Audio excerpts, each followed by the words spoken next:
It's another beautiful Sunday afternoon. This is Robin Minds. Welcome. My name is Ebuka Obiuchendo. Great to have you here, as I always say, on what is a special edition of Robin Minds. Today, for the first time, at least in this political season, we're going to be having a debate.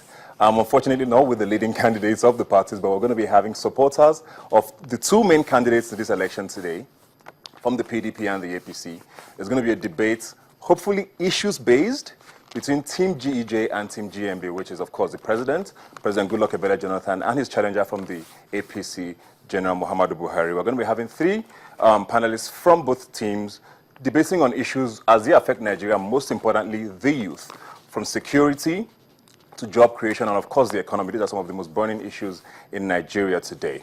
And before I introduce the panelists, I want to make a serious apology on behalf of Robin Minds. I know that it was a serious error on our parts that we have an all-male panel today, especially on the day that celebrates women internationally.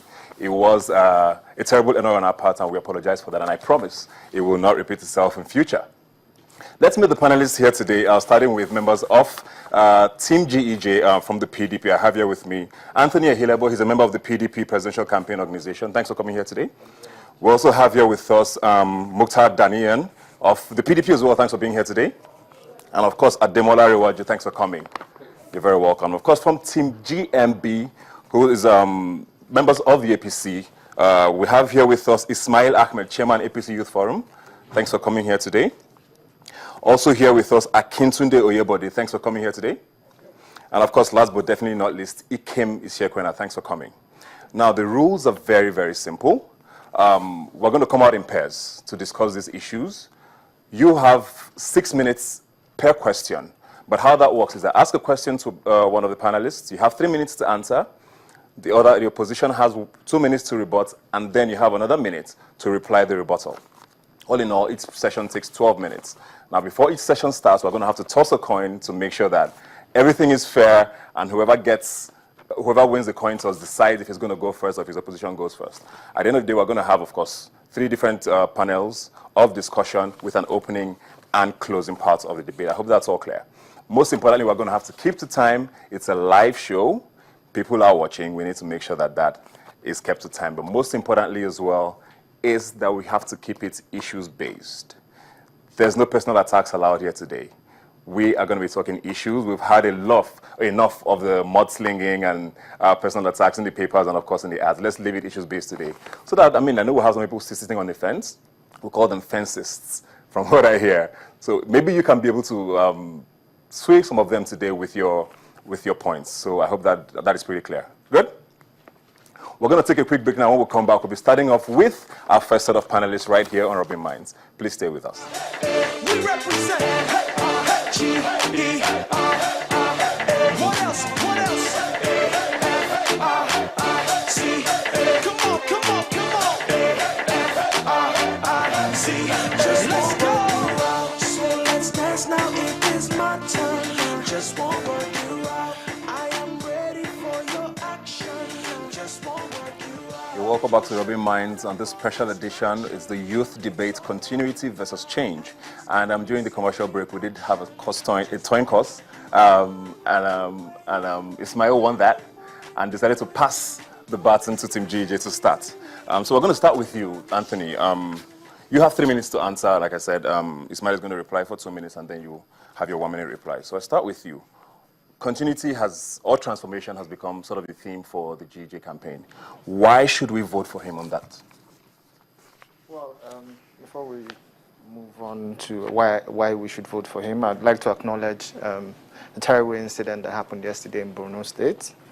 On behalf of my principal, our father, your father, President Goodluck Ebele Jonathan, I'd like to condole with the people of Borno State and also send his assurances that the utmost best is being done within all measures and capacity that he has as president to counter the insurgents, as you are aware.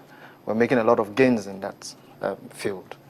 And then before I move forward, I would also like to acknowledge today, as you said, is International Women's Day.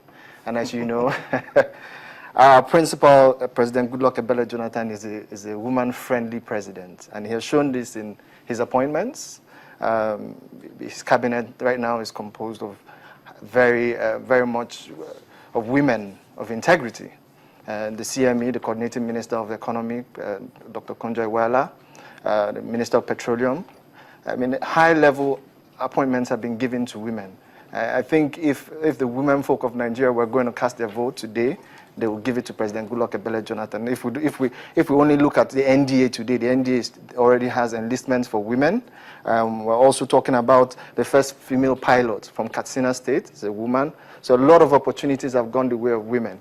In terms of employment, the UWIN and job creation, the UWIN, which is the youth in business who gets grants for giving good business plans. There was a session of it that was dedicated to women. So if women during the last 2011 election were said to be 50 or 60% of the voters that cast their votes, I think the president has focused on this class of people because they say if you feed a woman, you feed a family. And if you feed a family, you feed a nation. So I think the president has followed this through in all his agendas and everything he has put forward in moving forward the country. His mantra right now is Forward Nigeria. I mean, coming from where we've been through 26 years. I mean, 18 or so of these years has been through the military rule, which was occasioned by his opponent right now. That affected the psyche of Nigerians, but the president has, in this last 5 years of his administration, been able to turn around the psyche of Nigerians. We're beginning to become democratic. I mean, the clamor for the PVC is unprecedented. The clamor for people to participate in elections. We're having elections debate today. It's as a result of his efforts and everything he has contributed and put in. He believes in Nigeria. He's a Nigerian. This is a president that, when he came on board, to get anything in Nigeria, you had to know somebody. But today, nepotism is out of the UWIN, as I mentioned, is one program that people who I applied for UWIN. I didn't get it. But I know a lot of people who didn't know anybody and just went. There are so many amazing stories today out there, success stories. And when you begin to do things like this, you begin to grow the belief of people that they can survive and exist in a system without knowing anybody. Thank you very much. Ismail, he pointed out women, he talked about electoral reforms. These are some of the things. Did anything stand out there for you? 2 minutes. Well, thank you very much for having me. And I think I'll also join in line to commemorate and condole not the people of Borno State, as my opponent said, but the people of Nigeria. They're not only Borno people, they're Nigerians. So I think we should condole Nigerians for the death that's happened in Borno yesterday and multiple other explosions that have taken place over the last 1 week in Jos and in Kano and in Gombe as well. And for the Women, International Women's Day, we celebrate them. The APC in general is the only party right now that has a gubernatorial candidate who is a woman. We don't pick and choose. We don't give them opportunities as if it's an affirmative action, as if they are a special interest group. We give them opportunities in clear political contest. But most importantly about women, the most important thing to any woman in the world is her child. We are worried about the 200 girls that have been abducted more than a year ago. That is what we celebrate on International Women's Day. That is what the APC is looking forward to rescuing if we change government in May 2015 this year. Now, clearly my friend has said a lot of things about President Jonathan. Wish him success in the fight against insurgency because we are Nigerians who want to see this carnage stop. But the bottom line is that this government has simply failed in the basic tests of fairness, equitability, and common decency. And that is why there must be change in this country. Thank you very much. Thank you very much. Anthony, I don't know if anything stood out there for you in what he said. You want to clarify? When he says the president has failed, I would interrogate that statement with a lot of cautiousness, because when you say a man has failed, you see the agri sector is performing. And you say a man has failed, this is a man that has brought about industrial revolution. They are producing cars in Nigeria. Do you know when last that happened? The trains are back. The roads in Nigeria are getting fixed. We have 25,000 kilometers of paved road right now. It leads you to question the change that my friend is offering. This change to us is a bit strange. You know, you interrogate the content of this change and you don't find substance. We're talking about a president that has delivered on almost every mandate. He says we don't have a fair Nigeria. People apply. I keep going back to the UN because to me it's an amazing, it's one of the first initiatives in Nigeria that you can talk about that you didn't need to know anybody to get the benefit. There's the Shopee GIS. You don't need to know anybody. People are being placed in organizations where they're trained and later on employed. If you talk about job creation, I was looking at the recent job creation statistics. We have 1.3 million jobs, as the ND had said. We said the BOI with all the disbursements they've given. Your time there is up. Thank you very much. We're going to switch over to you now, Ismail. I know your mantra is change. Yes. It seems to be the theme for your campaigns in particular. Why is that an option? Well, because I think it is the only option left. Because continuity of what? Of high rising foreign exchange rate that affects every other commodity, that has multiple effects, devastating multiple effects. Or the insurgency that has killed a lot more people since the Civil War. What exactly should we continue? Change is the only option left for the people of this country, for the survival of the system and for the survival of this country. And let me tell you something. Change means a lot of things to a lot of different people. But we are not preaching change in style, we are preaching change in substance as well.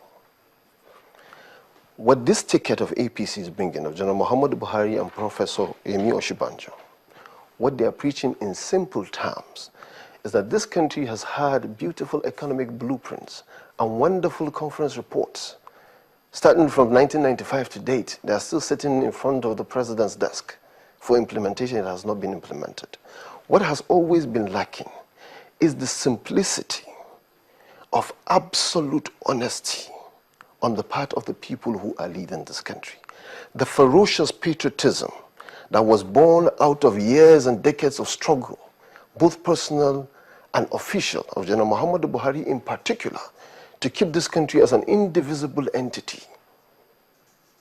That is what we are looking for, that honesty, that ferocious patriotism that you don't see in leaders, that decency to be upright, that credibility, that integrity to implement what is right and stay away from the easy discretion of what is wrong.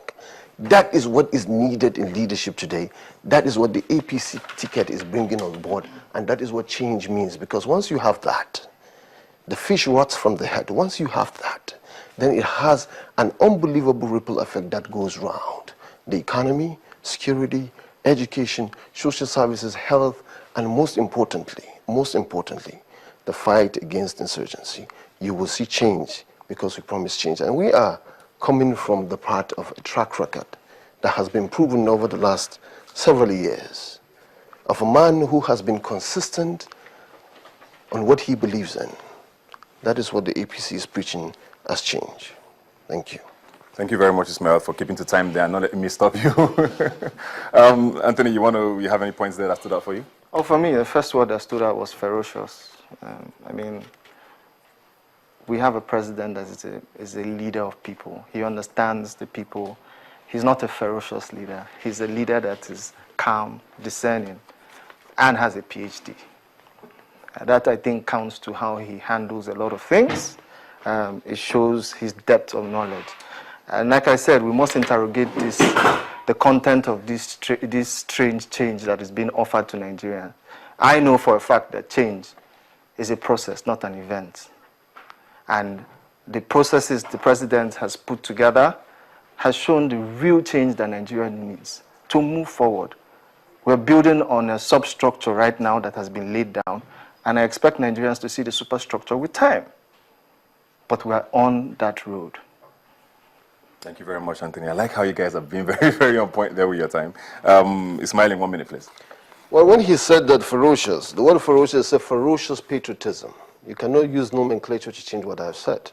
So let's stick to facts right now, because it seems that the opposing side seems to be going away from facts all the time. I said ferocious patriotism as an English language. And then this president that we all want to love as much as we want, that wants change from institutionalized change, is what they say, is the same president that we have seen under his government, that an arm of government, a constitutional arm of government, was stopped.